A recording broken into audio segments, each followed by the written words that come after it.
Session से आप यह समझने में कामयाब होंगे कि कैसे ट्रंप ने पाकिस्तान का साथ देने का यह सारा आडंबर रचा था। कारण क्या था, किस तरह से ट्रंप, जो कि एक व्यापारी ट्रंप के नाम से मैंने पहले भी आपको कई सेशंस में जिक्र किया है, किस तरह व्यापारी ट्रंप ने पाकिस्तान का साथ देने की पटकथा रची थी।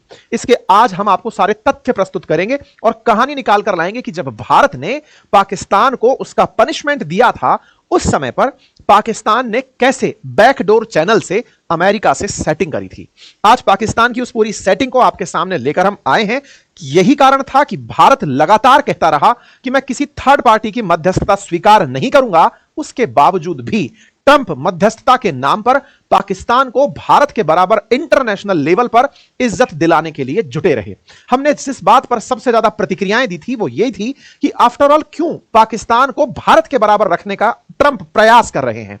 ट्रंप की ऐसी क्या मजबूरी है कि वो पाकिस्तान के लिए भारत की इमेज और पाकिस्तान की इमेज को बराबर कर दे रहे हैं। जो पाकिस्तान अमेरिकी कर्ज के बिना चल नहीं पा रहा है, जो आईएमएफ के लोन के बिना शायद 2 महीने सर्वाइव ना कर पाए, उस पाकिस्तान को दुनिया की चौथी बड़ी इकोनॉमी के साथ इस तरह ट्रीट देने का जो इनका कारण था, वो आज पूरी तरह डिकोड किया जाएगा। यही कारण है कि जब भारत सरकार को यह बात डिटेल में समझ में आई कि कहानी कुछ और है, और जब बात समझ में आई कि दुनिया इस बात को समझना शुरू हो चुकी है, तो हमें भी समझ ही लेना चाहिए और कह देना चाहिए।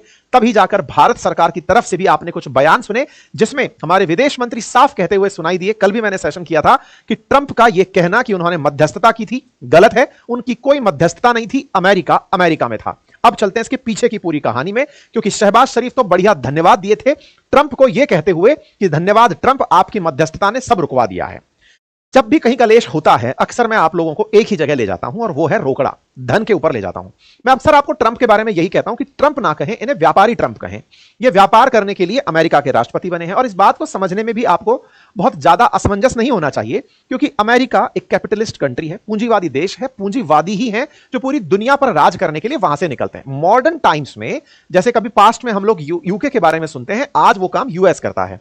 पहले यूके के द्वारा दुनिया भर में उपनिवेश बनाए जाते थे, अब यह नव उपनिवेशवाद का दौर है।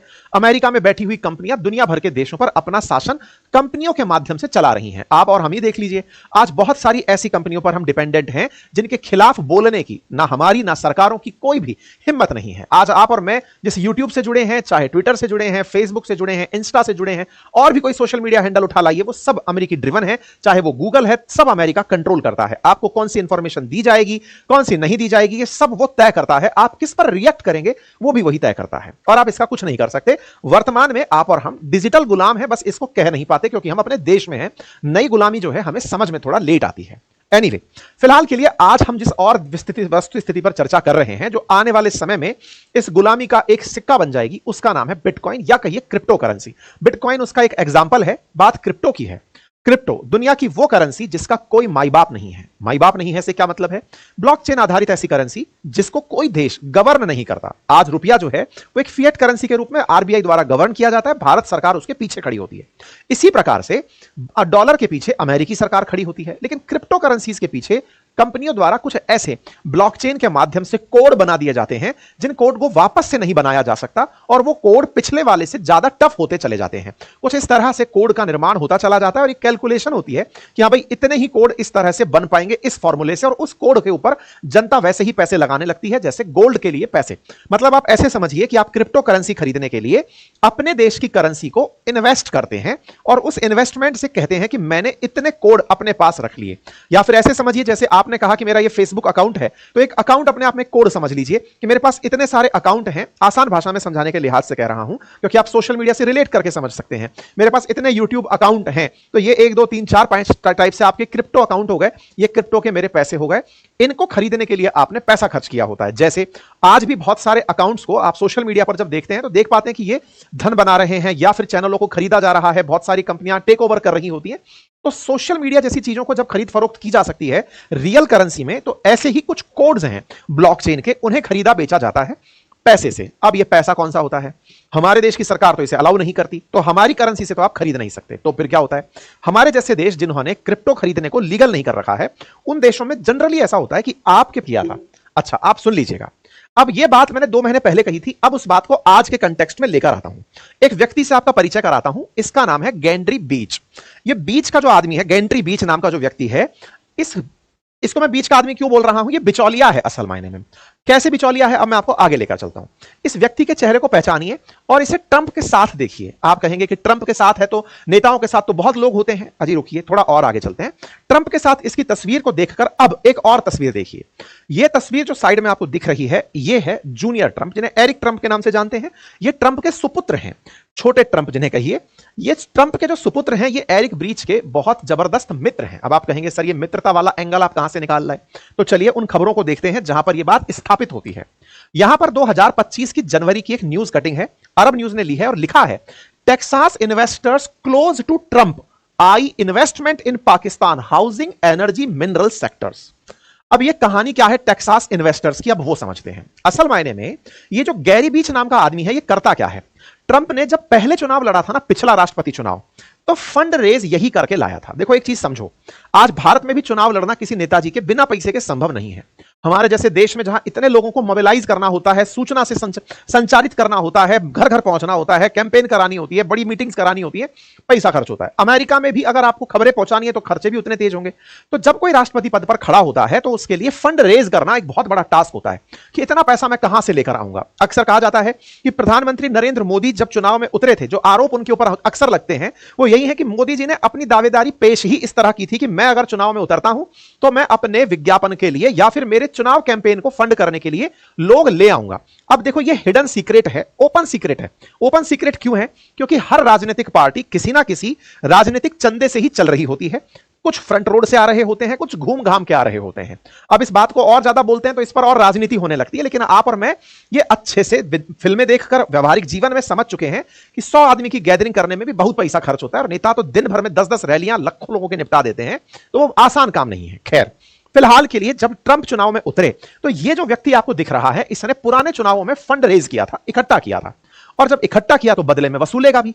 तो वसूलने के नाम पर ये ट्रंप के नाम से दुनिया भर के उन देशों में निवेश करने जाता है जो बढ़िया से पैसे दे सकते हैं। ऐसे में टेक्सास का ये जो इन्वेस्टर है, जो कि ट्रंप का बहुत करीबी है, ये पाकिस्तान में जनवरी में पधारा था और पधार कर इसने यहां पर इन्वेस्टमेंट के अवसर तलाशे थे।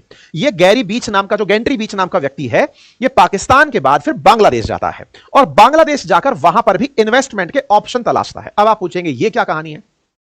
कहानी बड़ी सिंपल है।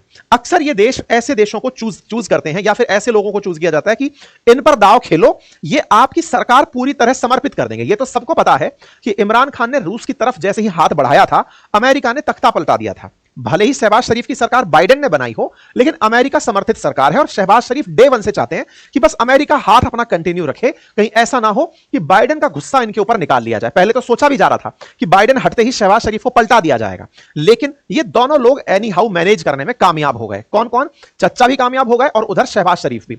इन्होंने ट्रंप के साथ नेगोशिएशन कर लिया, क्योंकि जो ये वसूली भाई हैं, आप सोच सकते हैं कि वसूली भाई की यहां पर मीटिंग किसी राजनीतिक हैसियत से नहीं हो रही है, लेकिन इन तस्वीरों को आप नजर करें और नजर करें, आपके सामने पाकिस्तान के प्राइम मिनिस्टर के ऑफिस से डली हुई इस तस्वीर को, जो 11 फरवरी के दिन डाली गई, जिसमें शहबाज शरीफ लिखते हैं रेनाउंड बिजनेसमैन ऑफ यूएसए, जिसका नाम है गैंट्री बीच, उनसे मेरी मुलाकात हुई दुबई में 11 फरवरी को। यह प्रधानमंत्री के ऑफिशियल स्टेटमेंट से, आप हमारे देश में, अपन अपने देश में इस बारे में कोई जिक्र ही नहीं करते कि कोई गैंट्री बीच नाम का व्यक्ति भी है। यहां पर प्रधानमंत्री ट्वीट करके साझा कर रहे हैं कि मैं एक बड़े व्यापारी से मिला। यह व्यापारी कौन है? बीच का आदमी है, बोले तो दलाल है। कौन सा दलाल है? ट्रंप के लिए पैसा इकट्ठा करता है और ट्रंप के धंधे जो बिजनेसमैन के रूप में चलते हैं उनको यह फाइनेंस करवाता है। अच्छा, यह व्यक्ति शहबाज शरीफ से भी मिलता है और इससे पहले मोहम्मद यूनुस से भी मिलता है। यह सब चल रहा है बैकग्राउंड के अंदर, मुलाकातें चल रही हैं, तस्वीरें आ रही हैं। आप में से कुछ लोग कह सकते हैं इतना भी बैकग्राउंड में क्या, जब पीएम ने तस्वीरों में दिखा दिया तो क्या भारत सरकार को नहीं दिखा होगा? दिखता है, समीकरण चलते हैं। इसी तरह से भारत सरकार भी अपनी तरफ से ट्रंप को नेगोशिएट करने लग रही थी। भारत सरकार देश के साथ व्यापार कर रही थी, लेकिन ट्रंप राष्ट्रपति होने के अलावा एक अपने पर्सनल व्यापारी भी हैं और दुनिया भर में जितने भी इस समय पर बैठे हुए राजनेता हैं, उनमें अगर कोई सबसे बड़ा व्यापारी है वर्तमान में तो वो ट्रंप हैं। तो ट्रंप एक व्यक्तिगत व्यापार चला रहे हैं और एक अमेरिका का दुनिया के देशों के साथ व्यापार चला रहे हैं। दो अलग अलग चीजें हैं। सिर्फ अपनी पर्सनल कैपेसिटी में वो इन लोगों को भेजकर रखे हुए हैं और देश की कैपेसिटी में वो भारत जैसे देशों के साथ नेगोशिएशन टेबल पर बैठे हैं। तो दोनों ही काम से वो बैटिंग कर रहे हैं, दोनों फ्रंट से वो बैटिंग कर रहे हैं। दोनों फ्रंट में बैटिंग करते समय यह व्यक्ति आया, क्योंकि आपने नहीं सुना होगा कि पाकिस्तान अमेरिका के नेगोशिएशन टेबल पर बैठा है, तो वो रिश्वत पहुंचा दी। जैसे होता है कि भाई हम डायरेक्ट तरीके से काम कराने आए ओपन बिड से, लेकिन भाई साहब का पैकेट पहुंच गया था, तो पैकेट पहुंच गया तो बिना बिडिंग के काम हो गया। तो कुछ उस तरीके से यहां पर एरिक ब्रीच आपको दिखाई देते हैं। यहां पर कहा जाता है पाकिस्तान से कि आप हमारे धंधे के फेस बनेंगे इस क्षेत्र में। बोले बहुत बढ़िया। तस्वीरें बाहर निकलकर आती हैं 16 अप्रैल की, जिसमें यही व्यक्ति यहां से निकलता है और तुर्की जाता है, और तुर्की में जाकर के वहां पर एक डील साइन करता है, एक जेवी करता है, और जेवी के अंदर यूएस व्हाइट ब्रिज नाम की कंपनी के साथ अब ट्रंप का शहबाज शरीफ के साथ, तुर्की के साथ, और शहबाज शरीफ का तुर्की के साथ और मोहम्मद यूनुस के साथ कंसेप्ट सेट हो गया होगा। अब आप में से कुछ लोग सोच रहे होंगे ये तो खेला हो गया, मतलब मोहम्मद यूनुस, शहबाज शरीफ, अर्दगन तीनों की तीनों सर ये तो ट्रंप को खरीद लिए तो मामला सेट हो गया। भाई साहब अक्सर सरकारी सेवाओं में ऐसा होता था। सरकारी सेवाओं में क्या होता था, जब मैं सरकारी नौकरी में था, वर्दी की नौकरी में था, तो ऐसा सोचते थे कि भाई हां इस ठेकेदार ने इन साहब को सेट कर लिया है, अब ये साहब जितने दिन इस पद पर हैं इनका धंधा बढ़िया चलेगा। लेकिन खुदा न खास्ता अगर कोई दूसरे साहब आ गए जिनका माथा फिर गया, तो वो पूरा चौपट ही करते हैं, वो पूरा सिस्टम ही बिगाड़ते हैं कि नहीं चलेगा। भारत भी इस तरह के सस्ते टैक्स अपना सकता था, लेकिन भारत की अपनी एक इंटीग्रिटी है, दुनिया की 5th लार्जेस्ट इकोनॉमी है, दुनिया का सबसे बड़ा लोकतंत्र है, भ्रष्टाचार को सरकारों के बीच में नहीं लाना चाहता था। भारत ने जिस तरह की वार्ता अमेरिका के साथ रखी होगी, वो आज भी दुनिया के सामने ओपन है, नेगोशिएशंस खुले हैं और हम लगातार वार्ता में हैं। लेकिन इन लोगों ने ट्रंप को साध लिया, अपनी टेंशन को 4 साल टेंशन को टाल दिया, 3 साल ही कहिए क्योंकि अब तो मतलब चुनाव में 3 साल बचे हैं।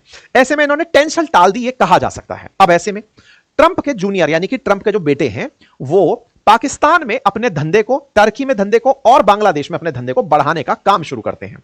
पाकिस्तान के बारे में ट्रंप को रिपोर्ट दी जाती है और कहा जाता है कि साहब सुनो, पाकिस्तान जो है एक बढ़िया देश है, यहां पर बहुत सारे क्षेत्र में रेयर अर्थ मिनरल्स के मामले में इन्वेस्ट किया जा सकता है और काफी सारा काम का यहां ऑप्शन है। मोहम्मद यूनुस को सपना दिखाया जाता है कि आपके साथ ऑयल और गैस एक्सप्लोरेशन के क्षेत्र में काम किया जा सकता है।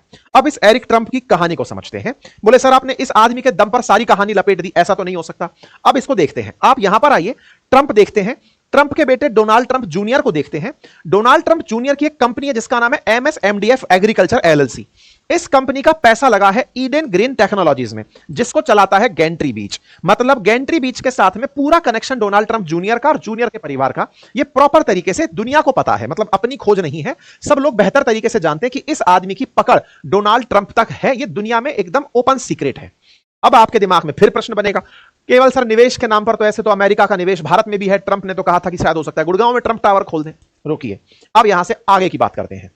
मैंने आपसे क्या कहा, ट्रंप राष्ट्रपति हैं एक पॉलिटिकल डेजिग्नेशन के रूप में, लेकिन एक व्यापारी भी हैं। अपने व्यापार को उन्होंने पैरेलली बंद नहीं किया, अपना व्यापार बनाए रखने के लिए अब उन्होंने एक खेला खेला। क्या खेला?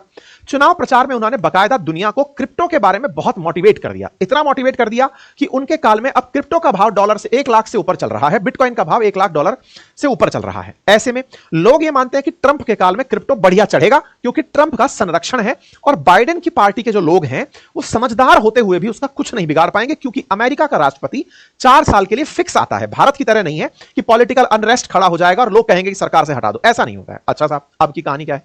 इन महाशय ने क्रिप्टो करेंसी के मार्केट को पकड़ने के लिए एक पूरी पटकथा रची कि जब दुनिया में बिटकॉइन नाम का कभी किसी व्यक्ति ने, सकोती नाका क्या नाम है उनका जो भी है, जिन्होंने बिटकॉइन बनाया था, मैं एकदम नाम भूल रहा हूं, कोई जापानी नाम है, सतोशी करके लिखते हैं ना अपन। हाँ, तो उन्होंने जब बिटकॉइन बनाया था तब नहीं सोचा होगा कि ये इतना महंगा हो जाएगा। तो ट्रंप ने कहा लेट आ रहे हैं तो क्या हुआ, अपना भी अपन क्रिप्टो कॉइन बनाएंगे और उस क्रिप्टो कॉइन को एक कदम और आगे लेकर जाएंगे, क्योंकि मैं खुद राष्ट्रपति हूं तो उसकी मैं वैलिडेशन बिटकॉइन से ऊपर भी ले जाऊंगा। तो यह सोच करके ट्रंप ने खुद का अपना एक क्रिप्टो कॉइन बनाया और क्रिप्टो कॉइन बनाकर उसकी कहानी रचने के लिए बाजार बनाया कि मेरे क्रिप्टो में निवेश कौन करेगा। भाई आपने बना कुछ भी लिया, मेरा मन किया मैंने कोड लिख दिया, चलो भाई ब्लॉकचेन आधारित मैंने एक कोड लिख दिया, लेकिन निवेशक नहीं मिल रहा। निवेशक के रूप में कोई ऐसा देश चाहिए जिसे संरक्षण की आवश्यकता है, जिसमें भ्रष्टाचार भर भर के है। अब भ्रष्टाचार भरा हुआ जो देश है वो तलाश थी उसको, पाकिस्तान में वो तलाश पूरी हुई। मैंने 2 महीने पहले सतोशी नाकामोटो, ठीक है जी, है ना, हाँ नाकामोटो करके जो भी है ना, हाँ लिख दिया आप लोगों ने, ठीक है, हाँ जी, इसी के चलते आज से 2 महीने पहले पाकिस्तान ने क्रिप्टो के ऊपर पटकथा रचना शुरू किया। क्या हुआ अब सुनिए ध्यान से। पाकिस्तान की सरकार ने 5 मार्च को, देखो फरवरी में मिलकर आया था शहबाज शरीफ उस आदमी से, उसने इसको कहानी सुनाई। क्या कहानी सुनाई मैं आपको सारी रिलेट करता हूं, यह पाकिस्तानी अखबार की कटिंग है। पाकिस्तान की सरकार अपने वित्त मंत्री के लिए एक चीफ एडवाइजर नियुक्त करती है। इसके ऊपर ही मैंने सेशन किया था। ये जो व्यक्ति यहां पर नियुक्त किया जाता है, इसका काम क्या होता है कि पाकिस्तान के अंदर जो वित्त मंत्री जो हैं उनको सलाह देगा यह व्यक्ति। इसका नाम साकिब है और यह डिजिटल परिसंपत्तियों के प्रबंधन के लिए मुख्य सलाहकार नियुक्त कर दिया जाता है। पाकिस्तान ने बाकायदा मार्च में ही एक क्रिप्टो काउंसिल भी बनाई जो कि ब्लॉकचेन टेक्नोलॉजी से जुड़ी हुई थी। 2 बड़े काम कर दिए इन्होंने। पहला काम क्या कर दिया, साकिब को नियुक्त किया, साकिब के साथ साथ एक क्रिप्टो काउंसिल बना दी। जैसे भारत के अंदर प्लानिंग कमीशन है, ऐसे इन्होंने क्रिप्टो काउंसिल बना दी, जिसका काम है कि पाकिस्तान में क्रिप्टो को कैसे इंट्रोड्यूस किया जाए, कैसे नवाचारों पर काम किया जाए, जिसमें बाकायदा पाकिस्तान स्टेट बैंक के गवर्नर, पाकिस्तान का जो सेबी है उसके अध्यक्ष, संघीय कानून और आईटी सचिव जैसे जो प्रमुख पद हैं, इनको इसमें शामिल किया गया कि पाकिस्तान में ब्लॉकचेन टेक्नोलॉजी पर या क्रिप्टो करेंसी पर कैसे काम किया जाए। पाकिस्तान चैनलिसिस नाम की एक कंपनी के माध्यम से पता चलता है कि दक्षिण एशिया में दुनिया के अंदर 9वें स्थान पर आता है जहां क्रिप्टो सबसे ज्यादा अपनाई जाती है। मैंने इस पर आपको सेशन करते हुए कहा था कि पाकिस्तान इंटरनेशनली दुनिया में पहचान पाने के लिए क्रिप्टो के क्षेत्र में एंट्री कर रहा है, क्योंकि इसे पता है कि इन्वेस्टमेंट लीगल और इलीगल तरीके से क्रिप्टो में दिक्कत नहीं होनी चाहिए कि ये ट्रंप की कंपनी है और ये क्या कहां करने पहुंची। यहां पर एक और धन्यवाद मिलता है और कहा जाता है कि एक close friend of our cofounder Zakir Folkman for helping make our meeting with Pakistani crypto council friendship हो जाती है। 28 अप्रैल को ट्वीट आ जाता है। क्रिप्टो के अंदर एक जानकारी और निकलती है और वो क्या है, ये वर्ल्ड लिबर्टी फाइनेंशियल की जो टीम है ये पाकिस्तान के प्रधानमंत्री से मिलती है, आर्मी चीफ से मिलती है, finance minister, defence minister, information minister. मैंने आपसे क्या कहा था, ट्रंप 2 व्यक्ति हैं, राष्ट्रपति ट्रंप और व्यापारी ट्रंप। व्यापारी ट्रंप व्यापार करने के लिए अपनी एक कंपनी को दबे हुए पाकिस्तान पर भेजे कि बोले देख अगर बचना है तो आजा सौदा करते हैं। ये धड़ाधड़ सौदा करते हुए दिखते हैं। एक और तस्वीर दिखाता हूं मैं आपको। यहां पर पाकिस्तान क्रिप्टो काउंसिल में जितनी भी चीजें हो रही हैं, यहां पर बाकायदा इन बीच में इन लोगों के साइनिंग होती है। अब एक तस्वीर आपके सामने होनी चाहिए। यह साइनिंग करते हुए आपको एक आदमी महामानव सा, आदि मानव सा यहां दिखाई दे रहा है। इसको आप देखें।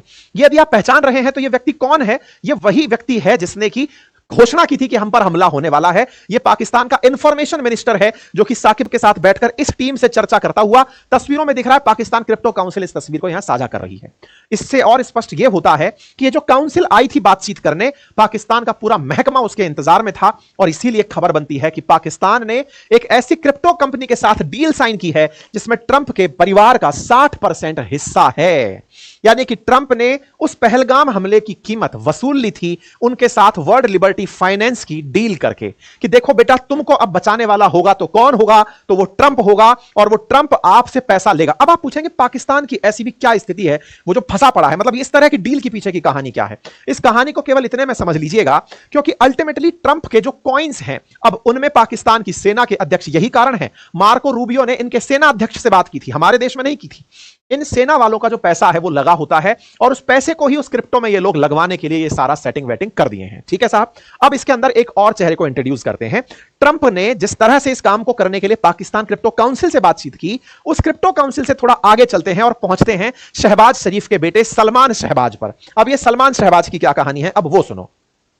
असल में दुबई के अंदर एक कंपनी बनाई जाती है जिसका नाम है हाईलैंड सिस्टम्स। ये हाईलैंड जो सिस्टम है, ये हाईलैंड सिस्टम शहबाज शरीफ के बेटे सलमान शहबाज की कंपनी है।